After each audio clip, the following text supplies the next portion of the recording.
discuss the investment process. And today we are going to cover remaining of the topics in chapter 1. The risk return trade-off and efficient market. Now in this particular topic, we are going to understand the concept of risk return trade-off and the concept of efficient market.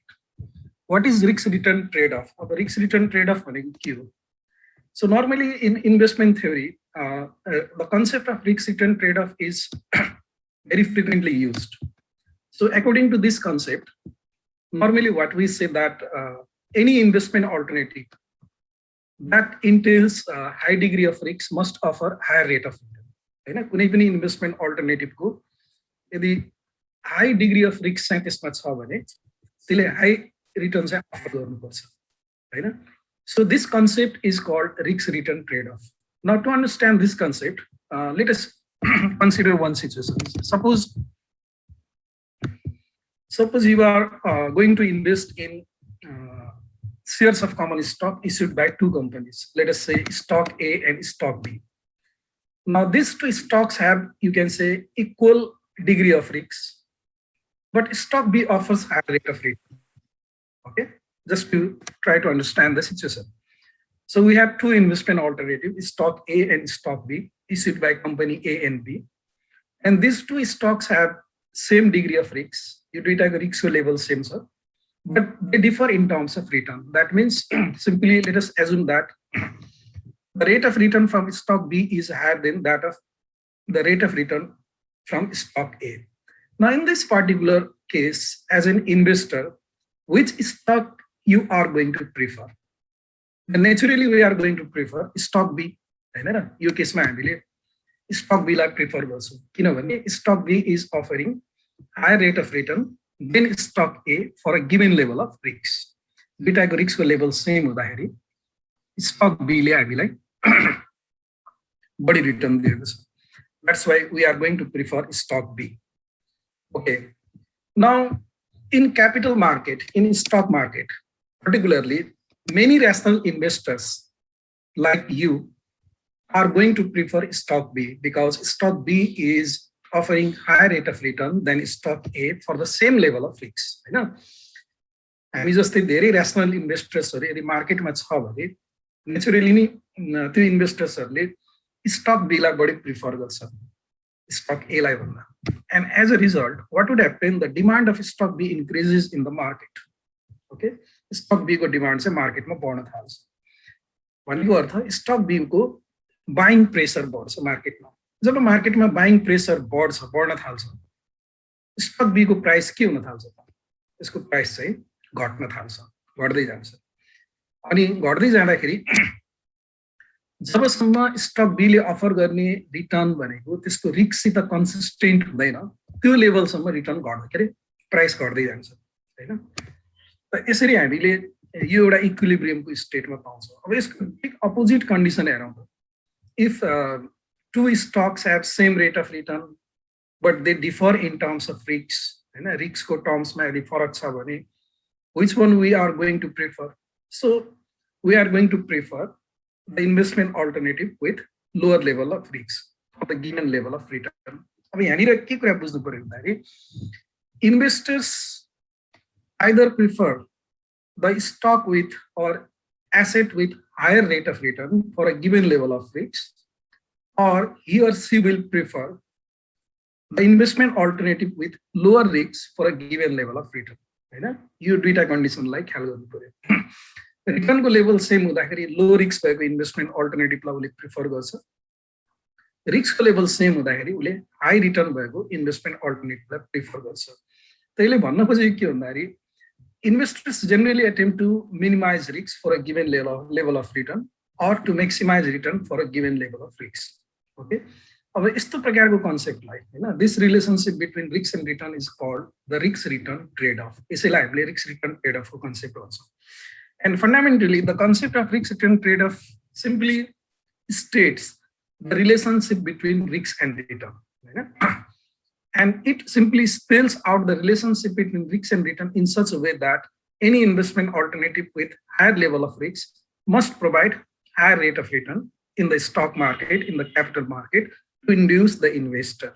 हैन इन्भेस्टरलाई जस्तै कि के हुन्छ भने इन्भेस्टरलाई कुन capital मार्केटमा induce गर्नको लागि उलाई स्टिमुलेट गर्नको लागि इन्भेस्टिङको लागि स्टिमुलेट गर्नको लागि के हुनुपर्छ भन्दाखेरि रिस्क रेट रिटर्नको बिचमा एउटा ट्रेड अफ हुनुपर्छ ट्रेड अफ भनेको के हो एउटा रिलेसनशिप हो and relationship is such that if any investment alternative entails higher level of risk, then that alternative must offer higher rate of return.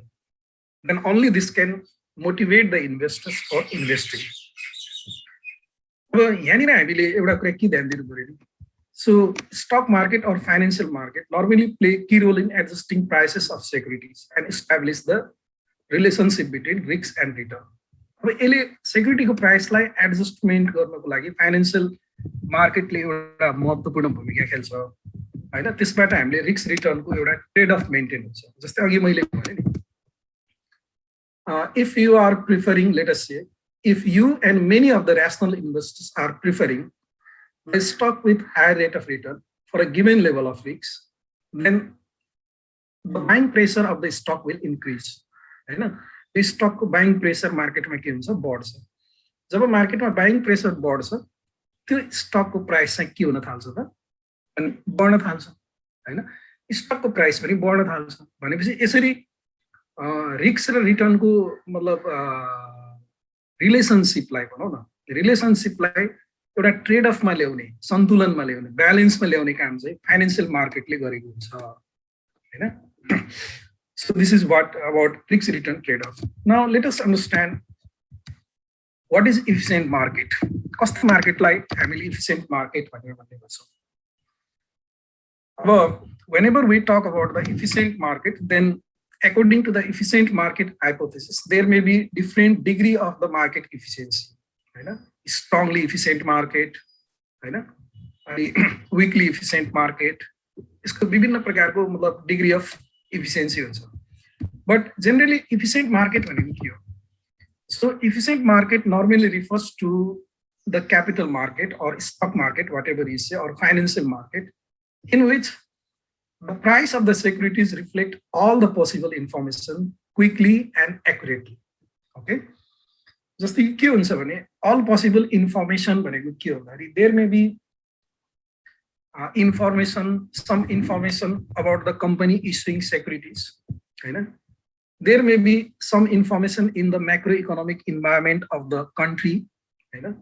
There may be some information relating to the industry level. तीनटा लेभलको information हुन्छ एउटा चाहिँ macroeconomic information हुन्छ जस्तै कि GDP को कुरा आउला इन्फ्लेसनको कुरा आउला गभर्नमेन्टको फिस्कल पोलिसी मोनेटरी पोलिसीको कुरा आउला हैन अनि एक्सचेन्ज रेट फ्लक्चुएसनहरु होला यो भनेको म्याक्रो इकोनोमिक मुभमेन्ट हो यो म्याक्रो इकोनोमिक मुभमेन्ट सम्बन्धी इन्फर्मेसन चाहिँ मार्केटमा रिफ्लेक्ट हुन्छ हैन त्यस्तै गरी अर्को इन्डस्ट्री इन्फर्मेसन हुन्छ इन्डस्ट्री इन्फर्मेसन भनेको जस्तै हाम्रो एउटा अटोमोबाइल कम्पनी छ भने the group of many automobile companies can be categorized as the automobile industry हैन अब सबै इन्डस्ट्रीको मुभमेन्ट इकोनोमीमा सधैँभरि एउटै डाइरेक्सनमा हुँदैन हैन कुनै बेला कुनै इन्डस्ट्री अलि बढी प्रस्पर हुन्छ भने कुनै इन्डस्ट्रीहरु चाहिँ अलिकति उनीहरुले प्रब्लम फेस गरिरहेको हुन्छ जस्तै एक्जाम्पलको लागि भनौं न अहिले हामीले लिभिङ एक्जाम्पल दिन सक्छौं कोभिड-19 को यो वर्ल्ड वाइड के रे मार्केटको ट्रेन्डलाई हेर्ने हो भने कोभिड-19 को सिचुएसनमा सबै जसो इन्डस्ट्रीहरु चाहिँ डाउन टर्नमा छ तर एउटा हाम्रो मेडिकल इन्डस्ट्री फार्मास्युटिकल इन्डस्ट्री मात्रै हैन वा हेल्थ रिलेटेड भनौं न यो इन्डस्ट्री मात्रै अपवर्ड ट्रेन्डमा गइरहेको छ भनेपछि इकोनोमीमा इकोनोमीको सिचुएसन अनुसार सबै इन्डस्ट्रीहरु एउटै डाइरेक्सनमा मुभमेन्ट हुँदैन कुनै इन्डस्ट्री चाहिँ अपवर्ड ट्रेन्डमा हुन्छ भने कुनै एउटा डाउनवर्ड मुभमेन्टमा हुन्छ त्यही भएर इन्डस्ट्री स्पेसिफिक इन्फर्मेसन हुन्छ अर्को हुन्छ company specific information company specific information means some kind of, you can say, movement or some kind of steps that the management of the company has made in its normal course of business activities. For example, dividend announcement, new investment, financing decision, नयाँ investment decision, financing decision, dividend decision, यस्ता कुराहरु company specific information हुन्छ. So by efficient market, what we understand that the efficient market is such capital market, financial market, where the price of any security reflects all kind of possible information quickly and accurately.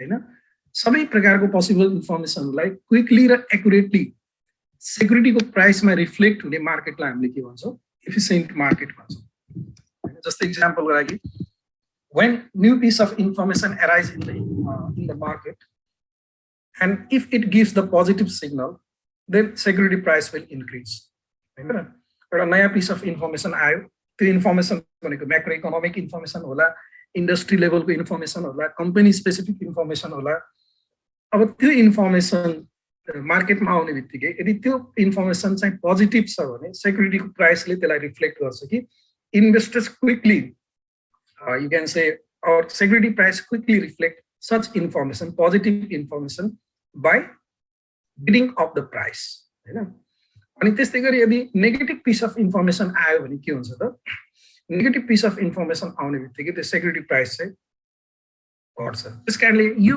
केसमा हामीले के हुनु पर्यो भन्दाखेरि in an efficient market normally where all the informations are reflected in terms of securities price you know normally in an efficient market price of the security remains fair अब security को price जहिले पनि fair हुन्छ efficient market fair हुन्छ भनेको मतलब जस्तै मानौं न एउटा कम्पनीको राम्रो कम्पनी लेभलको राम्रो पोलिसी एउटा कम्पनीले पास गर्यो र त्यो पोलिसी चाहिँ पब्लिकली रिफ्लेक्ट भयो एनाउन्स भयो त्यो पब्लिकली रिफ्लेक्ट हुने बित्तिकै नेचुरली के हुनुपर्छ भन्दाखेरि त्यो कम्पनीको फ्युचर इन्भेस्टमेन्ट प्रोस्पेक्ट राम्रो छ भन्ने एउटा मतलब हामीले कन्क्लुजन निकाल्न सक्छौँ अनि looking into good future prospect of the company the price of the security will be up हैन त्यो सेक्युरिटीको प्राइस चाहिँ के हुन्छ बढ्छ हैन त्यसकारणले यहाँनिर इफिसिएन्ट मार्केटमा नर्मली के हुन्छ त सेक्युरिटी प्राइस इज फेयर भन्नुको अर्थ यहाँनिर हामीले के बुझ्नु पर्यो security price is fair in the efficient market means that neither there will be the securities which is overpriced or nor there will be the securities which are underpriced overpriced र underpriced securities हरु एउटा इफिसिएन्ट मार्केटमा हुँदैन हैन अब हामीले यहाँनिर मैले अघि नै भने efficient market मा हुँदैन भन्नुको अर्थ what is the degree of efficiency market efficiency market को efficiency को डिग्री के हो त्यो कुरामा भर पर्छ अब यदि मार्केट को efficiency को डिग्री पर्फेक्ट छ भने हैन पर्फेक्ट छ भने त्यहाँनिर के हुन्छ भन्दाखेरि you cannot find the overpriced and underpriced security instantly all the securities are fairly priced because market perfectly reflect all the informations but in some market the degree of efficiency may be less than perfect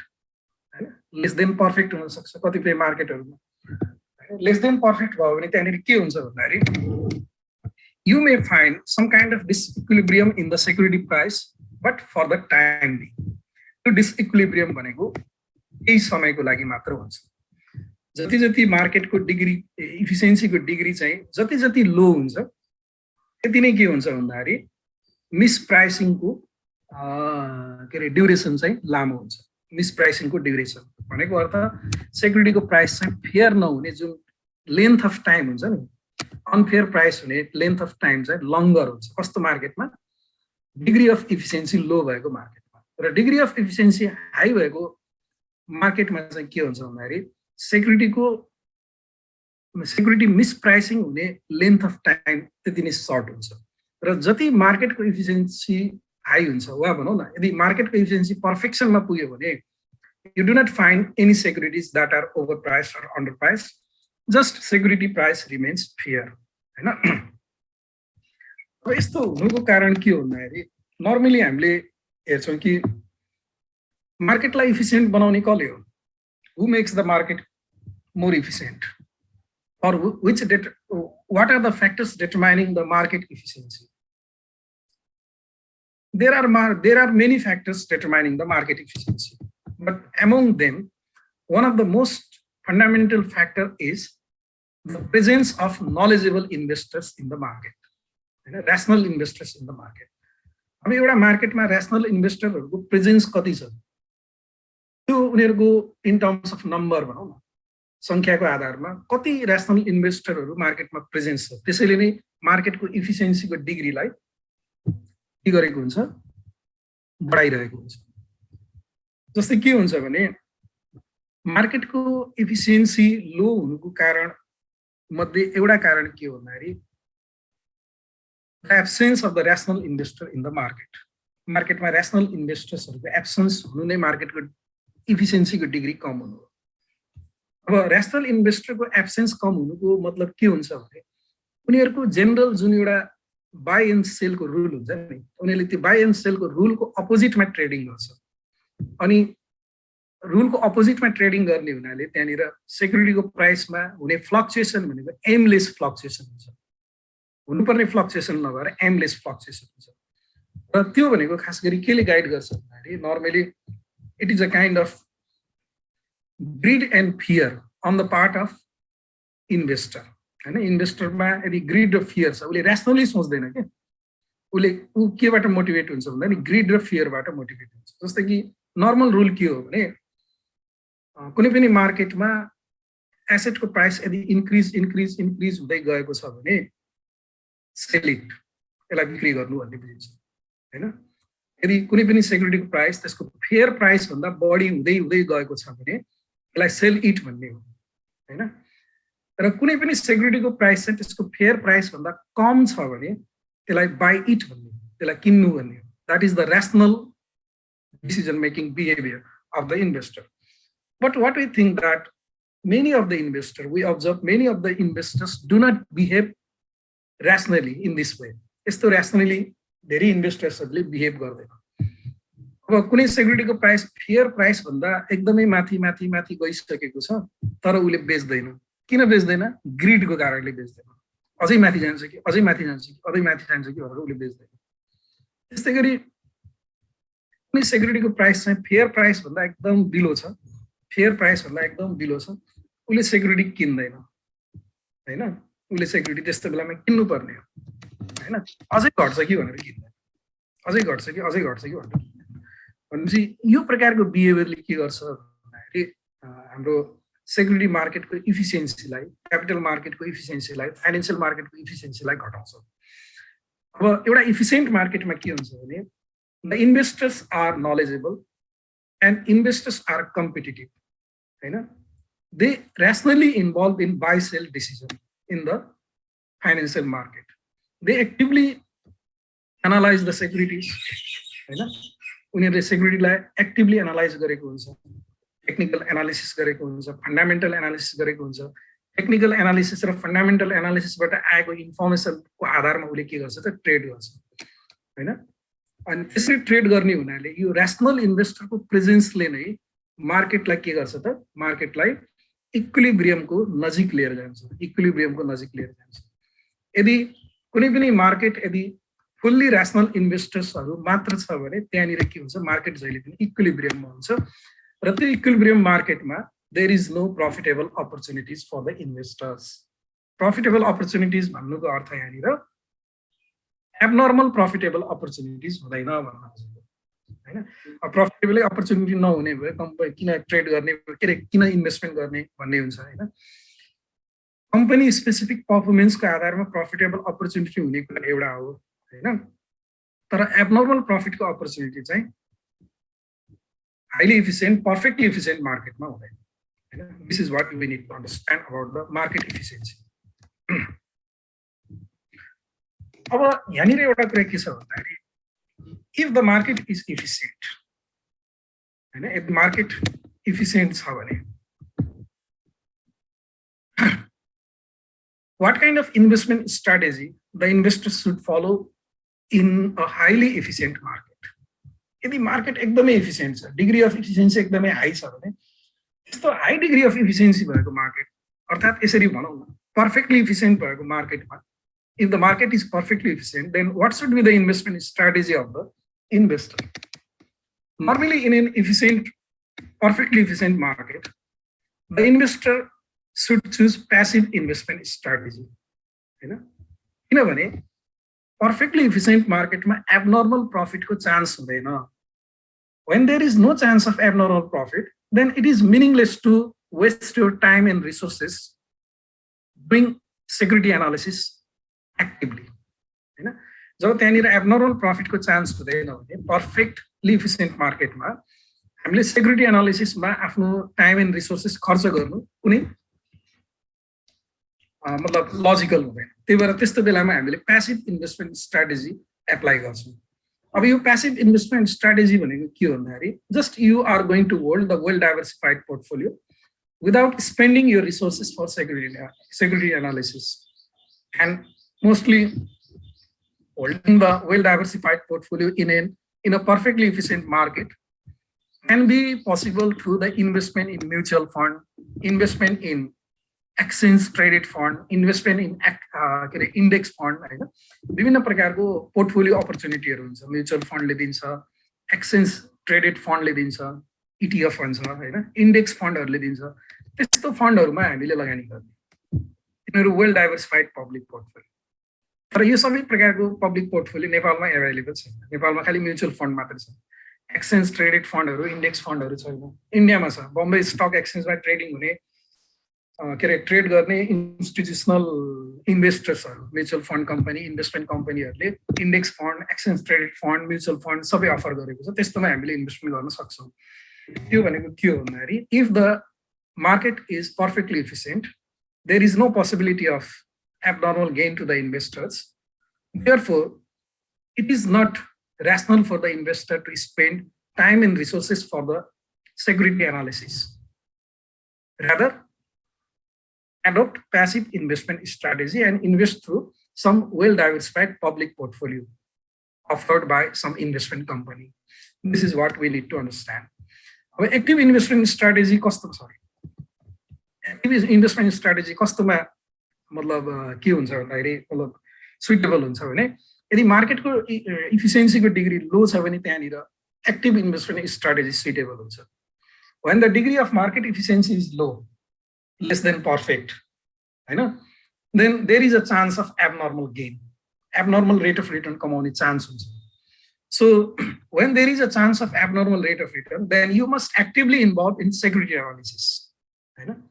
You must actively involve in technical analysis, fundamental analysis to identify the mispriced securities. And accordingly, you trade on mispriced securities. Mispriced securities ma हामीले trade गर्छौं भनेको overpriced securities sell गर्छौं, underpriced securities buy गर्छौं. And this kind of information we can generate by actively involved in security analysis process, which we call active investment strategy. And the active investment strategy is very much, you can say, suitable in the market where the degree of efficiency is less than perfect. अब यति हुँदा हुँदै पनि हामीले एउटा कुरा fundamentally के भुल्न हुँदैन भने, why do investors still pursue active investment strategy if there are no profit opportunities? No profit opportunities, there are no greater profit opportunities, right? मान्छेले किन इन्भेस्टरले किन एक्टिभ इन्भेस्टमेन्ट स्ट्राटेजी एप्लाई गर्छ? त्यसको एउटै कारण हो। Or passive investment strategy, normally passive investment strategy goes with the high degree of market efficiency. If the degree of market efficiency is perfect, then we can apply the passive investment strategy. But what we need to recognize that worldwide, there is no such financial market which is perfect. Kuni पनि financial market चाहिँ perfect छैन, सबै less than perfect छ। त्यही हो कि degree of perfection कुनै market को high छ, कुनै market को low छ, हैन? त्यही भएर अब हामीले degree of perfection may be higher or lower in any market. So if the degree of perfection is higher, there is less chance of abnormal profit. If degree of market perfection is lower, then there is more chance of abnormal profit. So accordingly, the investor, due to this reason that perfect efficiency in the market does not exist at all, and due to this reason, investor still pursue active investment strategy. मतलब perfectly efficient market exists नहुने कारणले गर्दा इन्भेस्टरले active investment strategy के हदसम्म apply गर्नुपर्छ. Okay, this is about efficient market. Okay, next topic we are going to cover about the major players in the financial market. So when we talk about the players in financial market at surface level, then normally we find three important players in the financial market. Those are households, firms, and government. यो तीनटा भनेको financial market को major player. Now, normally household stands as the net savers in the financial market. They are the savers in the financial market, and they supply funds to the firms as well as the government by investing into different types of securities or investment alternatives issued by the companies and government. Household भनेको net saver को रूपमा हुन्छ. They are the supplier of fund, and they are the provider of fund. They generate saving and they utilize their saving into different types of investment alternatives offered by firms and government. And another participants or players in the financial market are firms, companies, corporate entities, corporations are अर्को participant. And generally corporations stand as the net borrowers in the financial market. In financial market मा एउटा borrower group मा रहेको हुन्छ, हैन? Simply they require capital for doing business. They require capital to satisfy their investment need. And as a result, the firms stand as the borrowers in the financial market, or they stand as the user of funds in the financial market. And they raise funds by issuing securities. विभिन्न प्रकारको securities, share of common stock, share of preferred stock, debenture, bond, and other short-term securities issue गर्छ र capital raise गर्छ. त्यो capitalलाई उनीहरूले productive assetsहरुमा invest गर्छ. So fundamentally हेर्ने हो भने फर्म भनेको के हुन्छ, borrower को रूपमा हुन्छ, हाउसहोल्ड भनेको सेभर को रूपमा हुन्छ. फेरि यहाँनिर हाउसहोल्ड borrower को रूपमा हुँदैन र फर्म चाहिँ सेभर को रूपमा वा इन्भेस्टर को रूपमा हुँदैन भन्न खोजेको हैन, फन्डामेन्टली भन्नु है. हाउसहोल्ड पनि borrower को रूपमा हुन्छ. कतिपय हाउसहोल्डले आफ्नो हाउसहोल्ड नीड पूरा गर्नको लागि बोरोइङ गर्छ बैंक एन्ड फाइनान्शियल इन्स्टिट्युसनबाट, हैन? अनि फर्म पनि कहिले इन्भेस्टर को रूपमा हुन्छ. कतिपय कम्पनीहरुले अरु कर्पोरेट सेक्युरिटीजहरुमा लगानी गरेको हुन्छ, हैन? त्यसकारणले फर्म पनि इन्भेस्टर को रूपमा हुन्छ. तर फन्डामेन्टली के हो भने household are the net savers and firms are the net borrowers. And government is both borrower as well as lender. That depends on the situation of government budget deficit and surplus. If the government को budget deficit भयो भने government stands as the borrower. They issue the government securities to raise public debt and to finance the government spending. Government को spending लाई finance गर्नको लागि budget deficit भयो भने त्यस्तो बेलामा गभर्नमेन्टले सेक्युरिटीजहरु इस्यु गर्छ. जस्तै नेपाल राष्ट्र बैंकको थ्रुबाट नेपाल गभर्नमेन्टले इस्यु गर्ने, हैन? त्यस्तै गरी बजेट सरप्लस भयो भने they simply invest into different kind of activities. अब यहाँनिर major players in the financial market को रूपमा हेर्दाखेरि household, firm and government, they stand as either user of the fund or saver of the fund. यिनीहरु कि त borrower को रूपमा हुन्छ कि त lender को रूपमा हुन्छ, household, firm and government. र यो borrower र lender को एक्टिभिटीलाई फेसिलिटेट गर्नको लागि, हैन, यो अल्टिमेट borrower and ultimate इन्भेस्टरहरुको बीचमा यिनीहरुको एक्टिभिटीलाई फेसिलिटेट गर्नको लागि borrower को एक्टिभिटी भनेको के हो? They need to borrow the fund. And what is the investors need? They need to invest the fund. And borrowing and investment लाई फेसिलिटेट गर्नको लागि यिनीहरुको बीचमा तीनवटा इम्पोर्टेन्ट फाइनान्शियल मार्केटमा प्लेयरहरु हुन्छ, जसलाई हामीले के भन्छौँ भने financial intermediaries, investment bankers and venture capital and private equity firms, हैन? अब फाइनान्शियल इन्टरमिडिएरीज र इन्भेस्टमेन्ट ब्याङ्कर हामी कहाँ छ, नेपालमा एक्जिस्ट छ, तर भेन्चर क्यापिटल फर्महरु वा प्राइभेट इक्विटी फर्महरु नेपालमा छैन. अब यो तीनटा मेजर प्लेयरहरु फाइनान्शियल मार्केटमा हुन्छ. अब यो कस्तो प्लेयर हो भने these are the players which facilitate borrower and investor. Borrower र investor लाई facilitate गर्छ by making some arrangement or by playing some intermediary role. हैन, के intermediary roleहरु प्ले गरेर यिनीहरुले facilitate गर्छ. Now let us talk about financial intermediaries. Okay, what is the financial intermediaries?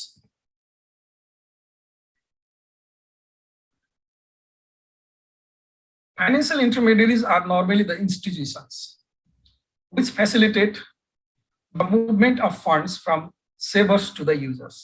हैन सेभरबाट युजरमा फन्डको मुभमेन्टलाई facilitate गर्ने institutional अरेन्जमेन्टलाई वा इन्स्टिट्युसनलाई हामीले फाइनान्शियल इन्टरमेडिएरिज भनेर भन्ने गर्छौं.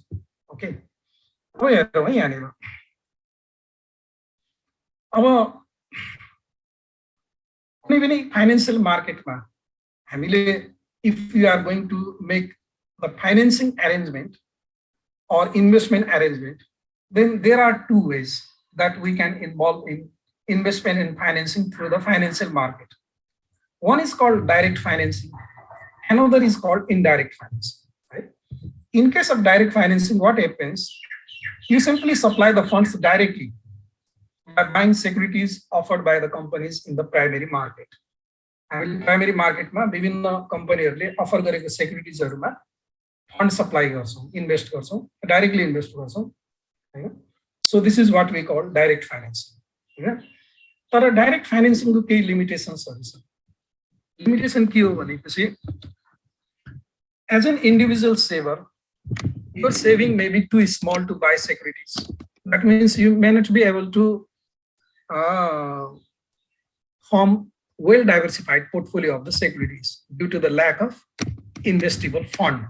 हैन इन्भेस्टेबल फन्ड चाहिँ थोरै हुने भएकोले एउटा इन्डिभिजुअल इन्भेस्टरले well diversified portfolio of securities form गर्न सक्दैन. यो चाहिँ एउटा प्रब्लम हो हैन. अनि त्यस्तै गरी गएर another limitation of direct financing is that the maturity period of security may not match with that of the issuer. हैन maturity period of security चाहिँ इश्युअरसित म्याच नहुन सक्छ. जस्तै कि मानौ न इश्युअरलाई लङ टर्म सेक्युरिटी चाहिएको छ तर के रे सप्लायर अफ फन्ड भनेको सर्ट टर्म सेक्युरिटिजमा इन्भेस्टमेन्ट गर्न खोज्छ भने त्यहाँनिर म्याचुरिटी मिसम्याच हुन सक्छ. त्यो म्याचुरिटी मिसम्याचको प्रब्लम आउँछ डाइरेक्ट फाइनेन्सिङबाट हैन. एन्ड सिमिलरली अब सेभरहरु इन्डिभिजुअल सेभर खास गरी individual saver which we call the surplus unit. Surplus unit is generally unable to analyze the risk and return involved in the security. As an individual, you pose very limited capacity of analyzing risk and return associated with any security. हैन एउटा इन्डिभिजुअलको रूपमा हामीसँग इन्डिभिजुअलसँग चाहिँ सेक्युरिटीको risk रिटर्नलाई deeply analysis गर्ने एउटा के रे capacity कम हुन्छ. त्यो प्रोफेसनल क्यापेसिटी कम हुन्छ. त्यो कुराले गर्दाखेरि यो professional services of analyzing risks and return, you know, and matching the maturity of investment and financing, and forming the well diversified portfolio of securities. This kind of, you can say, possibility. This kind of, you can say, possibility cannot be obtained from the direct finance. So these are the limitations of direct finance. And because of this reason, there exist the financial intermediaries. Okay.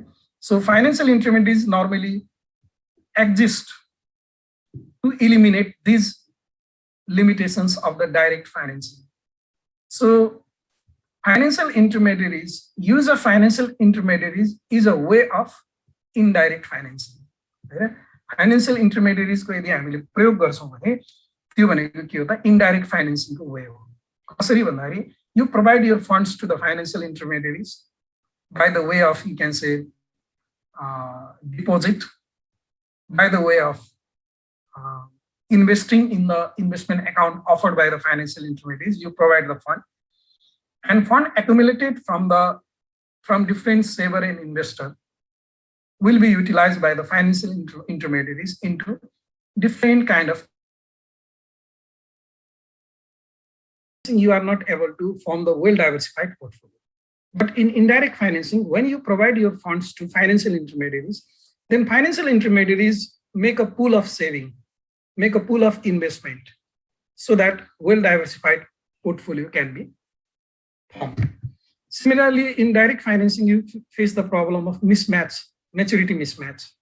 But in case of fund transfer through financial intermediaries, the problem of maturity mismatch can be overcome totally. Financial इन्टरमिडिएट्सहरूले आफूले जुन पुल of saving create गर्छ त्यो पुल of सेभिङलाई investment गर्दाखेरि फाइनेन्सिङको maturity अनुसार investment गरेको हुन्छ। Long term फन्डलाई लङ टर्म इन्भेस्टमेन्टमा इन्भेस्टमेन्ट गरेको हुन्छ, सर्ट टर्म फन्डलाई सर्ट टर्म इन्भेस्टमेन्ट अल्टरनेटिभमा इन्भेस्ट गरेको हुन्छ। यो पनि तिम्रो त्यहाँनिर प्रब्लम ओभरकम हुन्छ। अर्को प्रब्लम के छ भन्दाखेरि as an individual you may not pose the capacity of analyzing risks and return involved in the securities. But when you go through the financial intermediaries employ different profession. বিভিন্ন professionalहरूले employ गरेको हुन्छ हैन। Those professional provide the portfolio management services हैन। portfolio management services दिन्छ। उनीहरूले constantly र regularly risk return analysis गरिरहेको हुन्छ र त्यसै अनुसार आफूले कलेक्ट गरेको फन्डलाई फाइनेन्शियल इन्टरमिडिएट्सहरूले विभिन्न अल्टरनेटिभहरुमा इन्भेस्टमेन्ट गर्छ। So the problem of direct financing can be to some extent overcome by when we go through the financial intermediaries. Okay. Now, so financial intermediaries issue their own securities suitable to the savers and collect funds in their own account.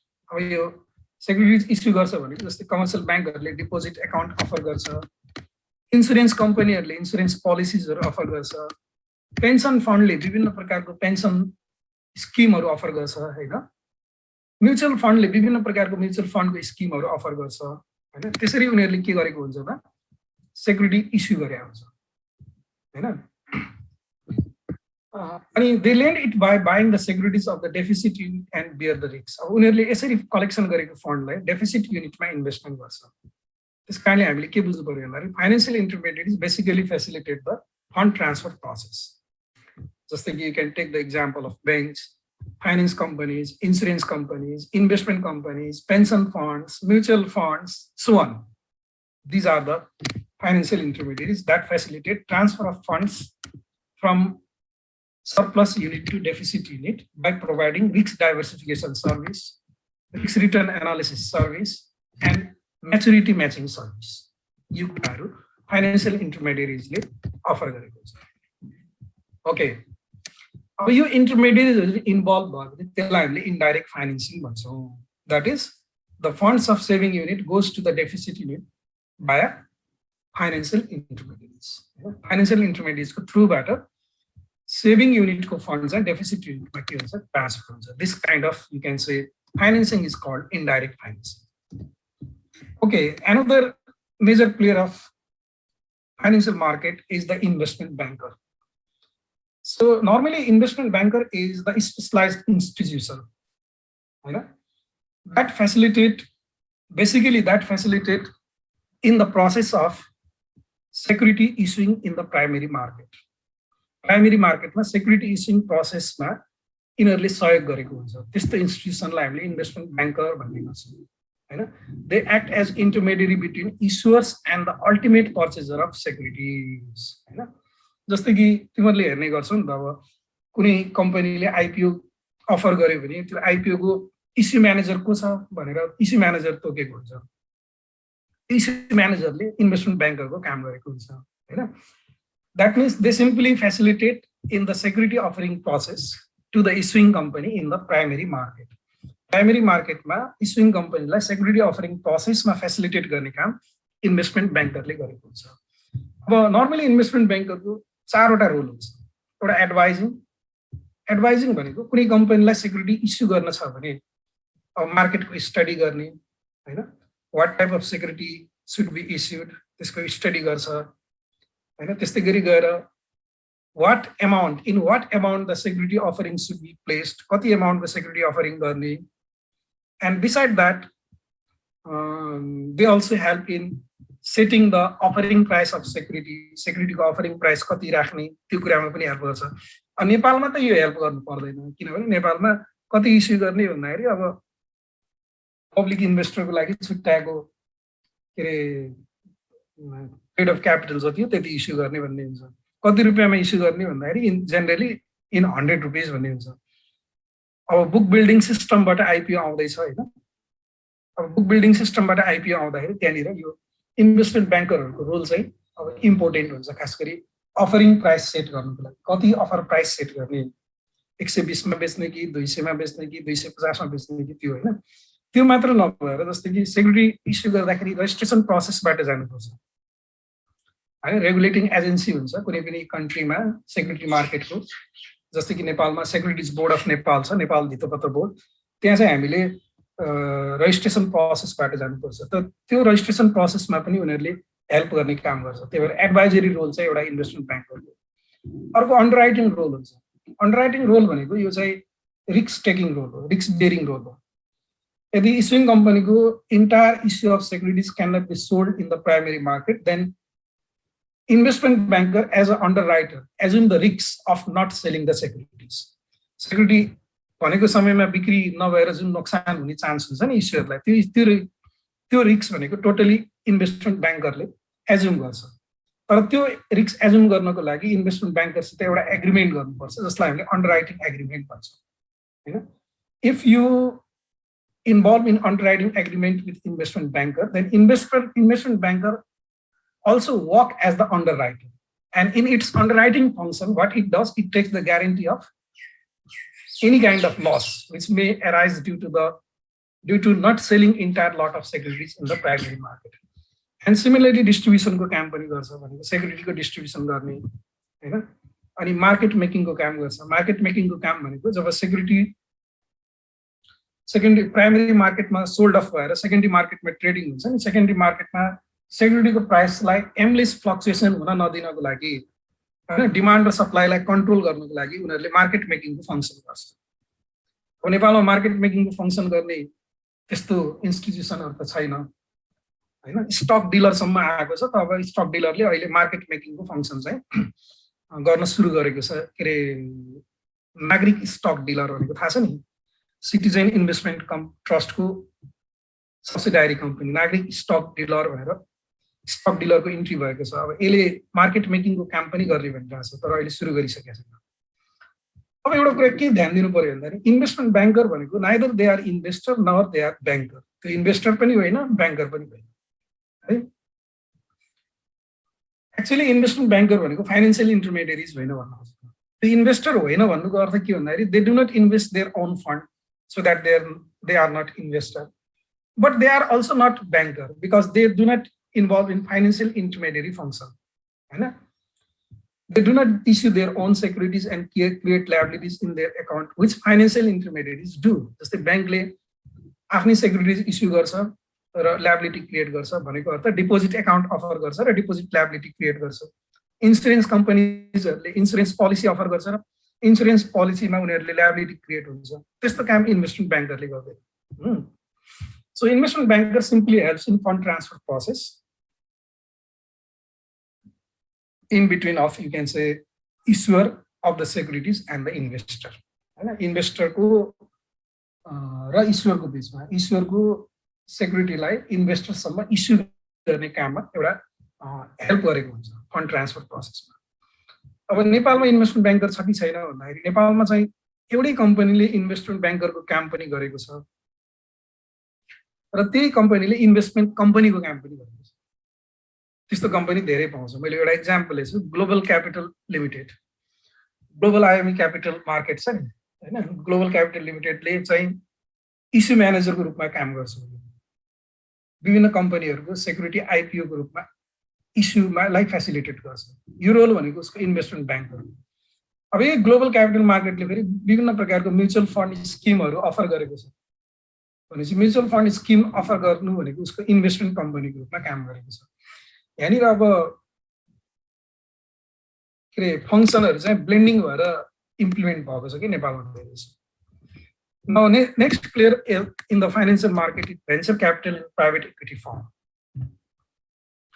अब venture capital firm भनेको के हो भन्दाखेरि it is a, you can say, funds created for investment by making a limited partnership, right? And that basically provides funds to the startup companies. And startup companies are like funding गर्ने उद्देश्यले एउटा limited पार्टनरशिपको रूपमा establish भएको कुनै एउटा फर्मलाई कम्पनीलाई हामीले venture capital form भनेर भन्ने गर्छौँ। यसको काम भनेको बेसिकली के हो भने स्टार्टअप कम्पनीजलाई फेसिलिटेट गर्ने हैन। के हुन्छ भने स्टार्टअप कम्पनीज भनेको बेसिकली स्मल हुन्छ, न्यू एन्ड स्मल कम्पनी हो। अनि न्यू एन्ड स्मल कम्पनीहरूले मार्केटबाट डाइरेक्टली फन्ड रेज गर्न उनीहरूलाई गाह्रो हुन सक्छ। अनि अब त्यस्तो कम्पनीलाई स्टार्टअप कम्पनीजलाई फेसिलिटेट गर्नको लागि भेन्चर क्यापिटल फर्महरूले के गर्छ त मनी प्रोभाइड गर्छ हैन। अनि यसमा के हुन्छ भन्दाखेरि भेन्चर क्यापिटल फर्ममा कस्तो प्रकारको फर्महरू हुन्छ भने there is a managing company, एउटा म्यानेजिङ कम्पनी हुन्छ which starts with its own money हैन, आफ्नै मनीले त्यो कम्पनी स्टार्ट गरेको हुन्छ। And it raises additional capital from few partners such as pension fund, insurance companies, even the wealthy individual investor, they are known as angel investor हैन। उनीहरूबाट उनीहरूले fund accumulate गर्छ र एउटा भेन्चर क्यापिटल फन्ड चाहिँ create गर्छ। र त्यो क्रिएट गरेको भेन्चर क्यापिटल फन्डलाई न्यू एन्ड स्मल कम्पनीजहरूमा इन्भेस्ट गर्छ र त्यो न्यू एन्ड स्मल कम्पनीजहरूमा इन्भेस्ट गरेको इक्विटी इन्भेस्टमेन्टलाई हामीले के भन्छ भेन्चर क्यापिटल भन्ने गर्छ। अनि अर्को हुन्छ प्राइभेट इक्विटी फर्म हैन। अब यसको एउटा उ पनि छ अलिकति, भेन्चर क्यापिटल फर्मको केही मतलब रिप्रेजेन्टेटिभ चाहिँ त्यो स्टार्टअप कम्पनीजको बोर्डमा रिप्रेजेन्ट गरेको हुन्छ, त्यसले म्यानेजमेन्टलाई एसिस्ट गर्छ हैन। अनि उनीहरूले गरेको इन्भेस्टमेन्टहरूलाई हेर्ने गर्छ। अनि केही पिरियड पछि उनीहरूले के गर्छ आफ्नो इन्भेस्टमेन्टलाई लिक्विडेट गर्छ। आफ्नो इन्भेस्टमेन्टलाई मतलब केही समयपछि भनेको त्यो स्टार्टअप कम्पनी जब ग्रो भएर एउटा लेभलमा पुग्छ, अलिकति सस्टेनेबल लेभलमा डेभलप हुन्छ, त्यसपछि त्यो भेन्चर क्यापिटल फर्मले आफ्नो इन्भेस्टमेन्टलाई लिक्विडेट गर्छ, त्यो फर्ममा गरेको इन्भेस्टमेन्टलाई लिक्विडेट गर्छ, अरूलाई सेल गर्छ र त्यो त्यसबाट भएको प्रफिट उसले आफ्नो इन्भेस्टरलाई डिस्ट्रिब्युट गर्छ हैन। अब यहाँनिर अब जस्तो कि भेन्चर क्यापिटलिस्ट फर्मले चाहिँ नर्मली स्टार्टअपलाई फोकस गरेको हुन्छ भने अर्को private equity firm, private equity firm normally focuses on distress firm. Companies which are in financial distress, they are the major target of private equity firm for their investment. हैन, जुन company financial डिस्ट्रेसको प्रब्लममा face गरिरहेको हुन्छ त्यस्तो कम्पनीमा उनीहरूले invest गर्छ। They invest in distress form. अनि distress फर्ममा इन्भेस्टमेन्ट गरेर उनीहरूले तिनीहरूको पर्फर्मेन्स इम्प्रुभ गर्छ, पर्फर्मेन्स इम्प्रुभ गरेर त्यसलाई फेरि पछि प्रफिटमा सेल गर्छ। यस्तो प्रकारको कम्पनीहरूलाई हामीले प्राइभेट इक्विटी फर्म भनेर भन्ने गर्छौँ। Thus, investment in new startup and distressed firm which do not trade in stock exchanges, trading stock exchanges by wealthy investor or limited partnership firm is known as private equity. के हुन्छ भने startup फर्महरू distress फर्मको stock एक्सचेन्जमा तिनीहरूले स्थान पाएको हुँदैन। त्यस्तोमा चाहिँ भेन्चर क्यापिटल र प्राइभेट इक्विटी फर्महरूले इन्भेस्टमेन्ट गरेर तिनीहरूको फाइनेन्शियल पर्फर्मेन्सलाई एउटा सस्टेनेबल लेभलमा ग्रो गराएर डेभलप गराएर प्रफिटेबल बनाएर अनि उनीहरूले आफ्नो इन्भेस्टमेन्ट लिक्विडेट गर्छ अनि फाइदा कमाउँछ। यस्तो प्रकारको कम्पनीहरूलाई हामीले venture capital and private equity firm भन्छौँ। But when we talk about this type of we can say companies in case of Nepal, then such companies are yet to develop in case of Nepal. नेपालमा यस्तो कम्पनीहरू एक्जिस्टेन्समा आएको छैन। Okay, now this is the last topic that we are going to cover in chapter 1. Investment environment in Nepal. Okay, by investment environment, we simply understand the surroundings within which we proceed to make investment decision. हामीले investment decision गर्दाखेरि के कस्ता सराउन्डिङहरू छन् त, के कस्ता मतलब कम्पोनेन्टहरूलाई consider गर्नुपर्छ, त्यसलाई हामीले इन्भेस्टमेन्ट इन्भाइरोमेन्ट भन्छौँ। र इन्भेस्टमेन्ट इन्भाइरोमेन्टको ब्रोड फ्रेमवर्कभित्र तीनटा कुराहरू पर्छ, securities market and securities regulation. इन्भेस्टमेन्टको इन्भाइरोमेन्ट कम्प्लिट हुनुको लागि सेक्युरिटिज हुनुपर्छ, त्यो सेक्युरिटिजलाई ट्रेड गर्नको लागि सेक्युरिटी मार्केट हुनुपर्छ र सेक्युरिटिजको ट्रेडिङ सेक्युरिटिज मार्केटमा एउटा इस्टाब्लिस नर्म्स रुल्स रेगुलेसन डिसिप्लिनमा होस् भन्नको लागि त्यहाँनिर सेक्युरिटिजको रेगुलेसन हुनुपर्छ। यो तीनटा कुराहरूको कम्पोजिट रूपलाई नै हामीले कम्पोजिट फर्मलाई नै हामीले के भन्छ इन्भेस्टमेन्ट इन्भाइरोमेन्ट भन्ने गर्छौँ। And when we talk about investment environment in Nepal or we talk about securities market and regulations in Nepal, then there are certain, you can say, development about securities market, securities regulation in Nepal that we are going to understand. Let us first understand about the securities. Our securities भनेको नै के भन्दाखेरि securities normally we refer securities as the financial asset. And these are the assets that represent claim on income and asset of any entity. For example, corporation issue गरेको नि corporate securities ले मा investment गर्नेले त्यो corporation को income र asset मा claim पाउँछ हैन. त्यही भएर securities represent a piece of paper that represent the claim on income and asset of the holder to any future prospect. Now, when we talk about the securities in case of Nepal, the first issue of securities in the primary market was taken place from the corporate sector in 1937. 1937 ma पहिलोचोटि securities issue भयो, and it was by Viratnagar Jute Mill and Nepal Bank Limited. Right? So this is the first, you can say, record of security issued in primary market, especially corporate securities. And when we look into the history of government securities, then first of all, in 1964, government bonds were issued. Government bonds were issued पहिलो पटक 1964 मा issue भएको पाउँछ. र त्यसपछिको पिरियडमा until the recent past, you can see that several types of securities have been issued in financial market of Nepal. And among those securities, the common stock is the most popular one in case of Nepal. नेपालमा common stock चाहिँ ज्यादै popular security रूपमा हामीले पाउँछौँ. But there is a, you can say, issue of government securities also. For example, national savings certificate, treasury bills, अनि national development bond, यस्तो प्रकारको बन्डहरु Nepal गभर्नमेन्टले issue गरेको छ. So you can find the sizable amount of issue of government bonds in the securities market of Nepal. But the trading of these securities in secondary market is very low. यो government bonds trading छ secondary market मा एकदमै कम हुन्छ. अनि अब यो past मा के प्रिफर्ड स्टक र के कर्पोरेट बन्डहरु पनि मार्केटमा इस्यु गरेको थियो हैन, र यो प्रिफर्ड स्टकको भोल्युम भने एकदमै कम छ हैन. कतिपय प्रिफर्ड स्टकहरु चाहिँ म्याच्युर्ड भइसकेको छ र न्यू प्रिफर्ड स्टक इस्युएन्स चाहिँ विगत 3-4 वर्षदेखि प्रिफर्ड स्टक चाहिँ नयाँ इस्यु भएको छैन. बन्डको केसमा हेर्ने हो भने अहिले ब्याङ्क्स एन्ड फाइनान्शियल इन्स्टिट्युसनहरुले धमाधम बन्ड इस्यु गर्न लागेको छ. त्यो किन भन्दाखेरि नेपाल राष्ट्र बैंकको रेगुलेटरी रिक्वायरमेन्ट छ. नेपाल राष्ट्र बैंकले कुनै पनि ब्याङ्क्सहरुको पेड अफ क्यापिटलको 20% चाहिँ उनीहरुको के हुनुपर्छ, डिबेन्चर युज गर्नुपर्छ, बन्ड युज गर्नुपर्छ भनेर भनेको हुनाले धेरै कम्पनीहरुले बन्डहरु इस्यु गरिरहेको छ. तिमीले फाइनान्शियल न्यूजहरु पढ्ने गरेर अल्टरनेट डेमा चाहिँ नयाँ नयाँ बन्डहरु, नयाँ नयाँ डिबेन्चरहरु इस्यु भइरहेको पाउँछौं. अनि अर्को सेक्युरिटिज हुन्छ municipal securities. Municipal securities are actually the debt securities issued by local government agencies like municipal, district development committee, and state government. यस्तोले issue गर्ने debt securities like municipal securities भन्छौं. And in case of Nepal, municipal securities are yet to come in practice. Practice मा आउन बाँकी नै छ. And these days, mutual funds are becoming very popular, especially after 2010 until 2021. You can find more than 20 mutual fund schemes being operated in Nepal's secondary market. Right? अनि त्यस्तै गरी अर्को हामीले हेर्ने हो भने ट्रेजरी बिलको इस्यु भनेको गभर्नमेन्ट सेक्युरिटिज, खास गरी सर्ट टर्म सेक्युरिटिजहरुमा ट्रेजरी बिलको इस्यु चाहिँ मोस्ट पपुलर छ नेपालमा. अरु type of short term securities भन्दा जस्तै एक्जाम्पलको लागि बैंकर एक्सेप्टेन्सको त्यति चलन छैन हैन, कमर्शियल पेपर इस्यु नै भएको छैन हैन. अब केही हदसम्म फेड फन्डको प्रयोग हुन्छ. फेड फन्ड भनेको इन्टरब्याङ्क बोरोइङको प्रयोग हुन्छ हैन. ब्याङ्कमा इन्टरब्याङ्क बोरोइङहरु गर्छ. तर पब्लिक इन्भेस्टरको एक्सेसमा हुने वा इन्भेस्टरको एक्सेसमा हुने सेक्युरिटिजलाई हेर्ने हो भने ट्रेजरी बिल चाहिँ most popular short term securities available for investment in the primary and secondary market of Nepal.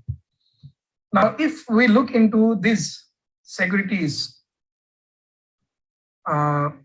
which exist in Nepalese market, normally the type of securities issued in Nepalese market is very limited. Limited type of securities matter issue भएको पाउँछ. Among the corporate securities, common stock are more popular. Among the government securities, treasury bills are more popular. There is no practice of municipal securities to issue. I know. Mutual funds are growing, but still it is in not, you can say, developed phase. यो कारणले गर्दाखेरि इन्भेस्टर्सहरुले limited choice उनीहरुलाई available छ. securities selection गर्ने सन्दर्भमा. Okay, another is the securities market. Now, when we talk about securities market, normally security market, primary market, and secondary market. Primary market history, the history of primary market started since the issue of shares by this Biratnagar Jute Mill and Nepal Bank Limited in 1947. But when we talk about the official forum for trading securities in the secondary market, it was established with the establishment of the Securities Market Center in 1976. Later on, this Securities Market Center was replaced by Nepal Stock Exchange in 1993. पछि यही Securities Market Center पछि गएर Security Exchange Center भयो र त्यो Security Exchange Center चाहिँ Nepal Stock Exchange मा convert भयो 1993 मा र 1993 मा Nepal Stock Exchange मा कन्भर्ट हुने बित्तिकै बल्ल Nepal Stock Exchange ले आफ्नो ट्रेडिङ फ्लो चाहिँ 1994 देखि पब्लिक इन्भेस्टर्स को लागि स्टार्ट गरेको पाउँछौं र अहिलेको केसमा हेर्ने भने more than 300 companies are being listed into Nepal Stock Exchange. So Nepal Stock Exchange is providing trading platform for the securities of more than 300 listed securities until mid-July 2020. अनि सुरुमा यसको ट्रेडिङ सिस्टम कस्तो थियो भने open outcry system of trading चाहिँ अहिले apply गरेको थियो. ओपन आउटक्राई सिस्टम भनेको के हो भने हामीले ब्रोकरलाई अर्डर प्लेस गर्छौं र त्यो ब्रोकर चाहिँ नेपाल स्टक एक्सचेन्जको ट्रेडिङ फ्लोरमा फिजिकली प्रेजेन्ट भएर त्यहाँको ट्रेडिङ बोर्डमा नेपाल स्टक एक्सचेन्जको अथोरिटीले बाई सेल अर्डर राखेको हुन्थ्यो अनि त्यो बाई सेल अर्डरमा आफ्नो प्राइस चाहिँ म्याच गरेर ट्रेडिङ गर्ने हैन. यो ओपन आउटक्राई सिस्टम भनेर भन्छ. अब यो ओपन आउटक्राई सिस्टमबाट सेमी अटोमेटेड सिस्टममा गयो. सेमी अटोमेटेड सिस्टममा खास गरी 2007 सम्म देखि सेमी अटोमेटेड सिस्टममा गएको 2007 देखि आजभन्दा 14 वर्ष अगाडि सेमी अटोमेटेड सिस्टममा के हुन्थ्यो भने अब ब्रोकरहरू नेपाल स्टक एक्सचेन्जको ट्रेडिङ फ्लोरमा जानु पर्दैन. उनीहरूलाई नेपाल स्टक एक्सचेन्जको सिस्टमसित उनीहरूलाई लिङ्क गर्थ्यो. हामीले ब्रोकरलाई प्लेस गरेपछि ब्रोकरले आफ्नो स्क्रिनमा ट्रेड म्यानेजमेन्ट सिस्टममा बसेर उनी चाहिँ बाई सेल गर्ने काम गर्थ्यो. त्यो सेमी अटोमेटेड सिस्टम हो. अब अहिले आएर नेपालको सेकेन्डरी मार्केट ट्रान्जेक्सन चाहिँ फुल्ली अटोमेटेड भएको छ. Even you do not have to contact your broker. Just open the broker account. Broker account open गर्ने, अनलाइन ट्रेडिङको लागि टिएमएस लिने हैन. टिएमएस पाउँछ हामीले, ट्रेड म्यानेजमेन्ट सिस्टममा एक्सेस पाउँछ र हामी घरमै बसेर मोबाइलबाट कम्प्युटरबाट हामीले बाई सेल गर्न सक्छौं. So this is the fully automated system हैन. अनि अब नेपालको जुन स्टक मार्केटको ट्रेडिङ भनेको अर्डर ड्रिभन सिस्टम छ. अर्डर ड्रिभन सिस्टम भनेको the trading takes place on the basis of buy and sell order हैन. डिमान्ड र सप्लाईको आधारमा चाहिँ त्यहाँनिर सेक्युरिटीको प्राइसहरू नर्मली इन्फ्लुएन्स हुने गर्छ. अनि यो अर्डर ड्रिभन सिस्टमलाई नर्मली नेपाल स्टक एक्सचेन्जमा 50 ब्रोकरहरूले फेसिलिटेट गरिरहेको छ. उनीहरूले हेड अफिस र विभिन्न ब्रान्चहरू मार्फत, बुटोलमा त ब्रान्च मात्रै छ धेरै. अनि स्टक ट्रेडिङको फी भनेको नर्मली फिक्स पर्सेन्टेज बेसिसमा छ र कुनै पनि बाई सेल भइसकेपछि T+2 सिस्टमबाट सेटलमेन्ट हुन्छ. T+2 भनेको ट्रान्जेक्सन टेक प्लेस भएको दिनपछि 2 दिनभित्र सेटलमेन्ट गर्नुपर्छ. किन्नेले 2 दिनभित्र तिर्नुपर्छ. आज किन्यो भने भोलि पर्सिसम्म तिर्नुपर्छ. बेच्नेले 2 दिनभित्र मतलब इडिआइएस गर्नुपर्छ. आफ्नो सेक्युरिटी चाहिँ के अरे नामसारी गरिदिनुपर्छ हैन. 2 दिनभित्र गरेन भने फाइन लाग्छ हैन. वा 20% चार्ज लिन्छ, फाइन लिन्छ त्यस्तो केसमा. Size of the market in terms of number of traders and volume of trading is still small but growing gradually. अब यो हामीलाई थाहा भएकै कुरा हो कि नेपालको स्टक मार्केटको साइज नम्बर अफ ट्रेड्स र भोल्युमको आधारमा अहिले पनि सानो छ. तर 1 वर्षको ड्युरेसनलाई हेर्ने हो भने 3-fold इन्क्रिमेन्ट भइसकेको छ. फर्स्ट फेज अफ कोभिड-19 भन्दा अगाडि 4 अरबसम्मको मात्र हाराहारीमा कारोबार हुने मार्केटमा अहिले 13 अरबको कारोबार हुन्छ भने 3-fold इन्क्रिमेन्ट भइसकेको छ हैन. ग्रेजुअली ग्रोइङ भइरहेको छ. The trading is dominated by common stock. Mostly the trading of share of common stock take place हैन. अरु सेक्युरिटीको ट्रेडिङ भनेको जस्तै preferred stock, government bond, corporate बन्डको सेक्युरिटी चाहिँ एकदमै कम ट्रेडिङ हुन्छ. र म्युचुअल फन्डको ट्रेडिङ पनि ग्रो भइसकेको छ. यदि हामीले नेपाल स्टक एक्सचेन्जको टिएमएस ट्रेड म्यानेजमेन्ट सिस्टममा गएर हेर्ने हो भने म्युचुअल फन्डको ट्रेडिङ चाहिँ अलग्गै त्यहाँनिर भएको हामीले पाउँछौँ। त्यसको अलग्गै ट्रेडिङ प्लेटफर्म छ। अनि अब ट्रेडिङ गर्ने इन्भेस्टरहरू पनि मोस्टली के छ, इन्डिभिजुअल इन्भेस्टर्सहरू छ। इन्स्टिट्युसनल इन्भेस्टरको पार्टिसिपेसन चाहिँ कम छ, तर अहिले ग्रोइङ भइरहेको छ। किनभने म्युचुअल फन्डहरू धेरै मार्केटमा आयो नि त। म्युचुअल फन्डहरू धेरै मार्केटमा आएपछि they also enter into the market as an investor, so they are the institutional investor होइन। अनि फरेन इन्भेस्टर्स त अहिलेसम्म स्टक मार्केटमा ट्रेडिङको लागि एलाउ छैन। नेपाली नागरिकले नै कारोबार गर्नुपर्ने हुन्छ, एनआरएनले कारोबार गर्न पाउँदैन भन्ने छ होइन।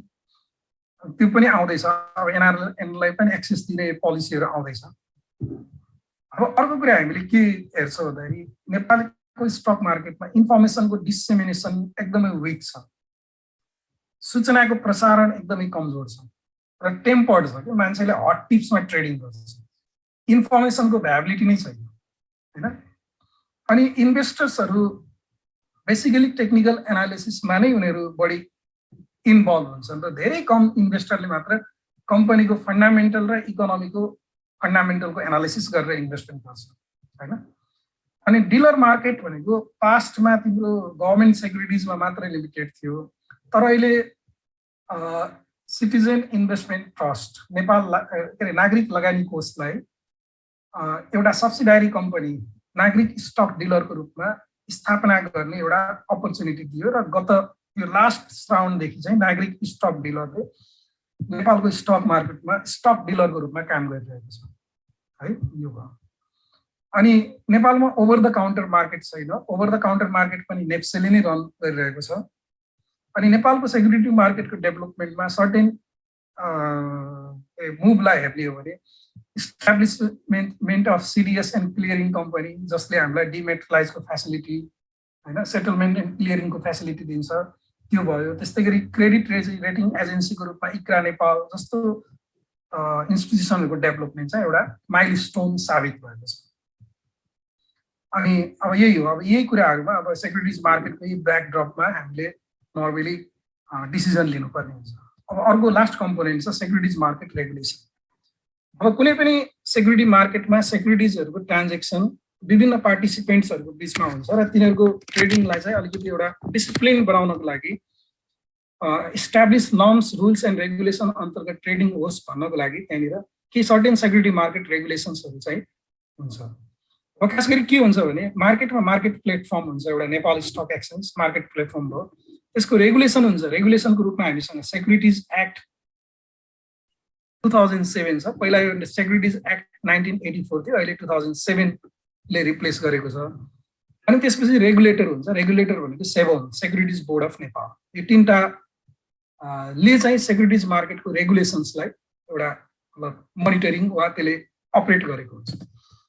अब नेपालमा अब सेक्युरिटिज एक्ट 1984 वा सेक्युरिटिज एक्ट 2007 को अन्डरमा रहेर विभिन्न प्रकारको रेगुलेसन्सहरू बनेको छ। जस्तै कि इक्जाम्पलको लागि securities regulation 2007, securities business person regulation 2007, securities registration and issue regulation 2008, mutual fund regulation 2010, securities central depository service regulation 2010, credit rating regulation 2011, यस्तो टाइपको रेगुलेसन्सहरू। यो बाहेक अरू धेरै रेगुलेसन्सहरू छ।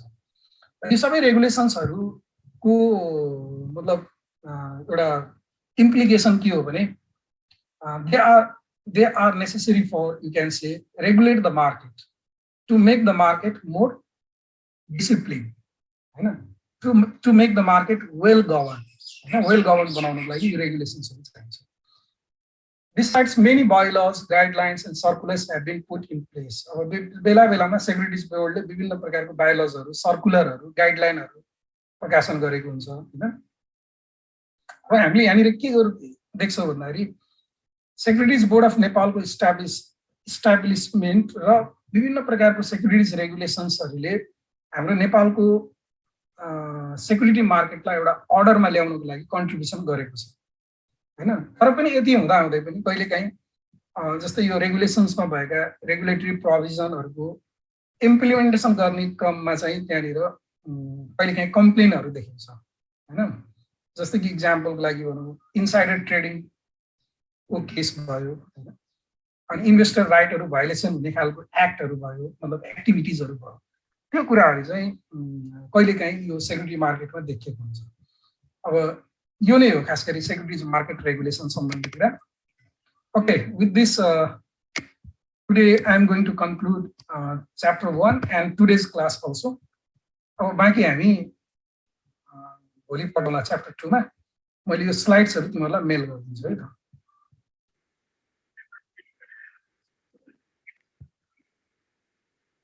मिल्दैन, सेन्ट्रल बैंक रेगुलेटर होइन, सेन्ट्रल बैंक स्टक मार्केटको रेगुलेटर होइन, सेन्ट्रल बैंक मनी मार्केटको रेगुलेटर हो। दुईटा मार्केट हुन्छ, एउटा क्यापिटल मार्केट, एउटा मनी मार्केट हैन। जस्तै कि एक्जाम्पलको लागि भन्ने हो भने मनी मार्केट भनेको के हो, ब्याङ्क्सहरु, ब्याङ्क्स एन्ड फाइनान्शियल इन्स्टिट्युसन हो, तिनीहरुको रेगुलेटर भनेको नेपाल राष्ट्र बैंक हो। क्यापिटल मार्केट भनेको के हो, सेक्युरिटी मार्केट भयो, स्टक मार्केट हो, त्यसको रेगुलेटर सेबन हो। अर्को हुन्छ इन्स्योरेन्स कम्पनीज, नेपालमा इन्स्योरेन्स कम्पनीजको रेगुलेटरको रूपमा इन्स्योरेन्स बोर्ड छ हैन। यति हो।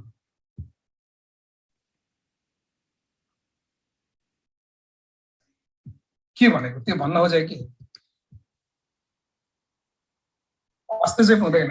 सेन्ट्रल बैंकको स्टक मार्केटमा डाइरेक्ट हस्तक्षेप हुँदैन। सेन्ट्रल बैंकको हस्तक्षेप आफ्नो अन्डरको बैंकहरुमा हुन्छ। जस्तै अस्ति एउटा नोटिस निकाल्यो नि, कमर्सियल बैंकले development bank, finance companies, micro फाइनान्सको शेयरमा लगानी गर्न नपाउने भनेर रेगुलेसन निकाल्यो हैन। कसले निकालेको? नेपाल राष्ट्र बैंकले। त्यसले कसलाई प्रभाव पार्यो? कमर्सियल बैंकलाई प्रभाव पार्यो हैन। अब कमर्सियल बैंकलाई प्रभाव पारेपछि स्टक मार्केटलाई पनि पार्छ। डाइरेक्ट इन्टरभेन्सन गर्न पाउँदैन। स्टक मार्केट सम्बन्धी रेगुलेसन्सहरु जम्मै सेक्युरिटीज बोर्डले गर्ने हो र आफ्नो रेगुलेटरी के रे रिजाइन भित्र भएको बैंकहरुलाई त्यसले रेगुलेट गर्न पाउँछ। किनकि बैंकहरुले आफ्नो कोर बिजनेसलाई इग्नोर गरेर सेकेन्डरी मार्केटमा प्ले गर्न थाले के, त्यही भएर नेपाल राष्ट्र बैंकले त्यो बन्देज लाग्यो। अहिले कोभिड-19 को केस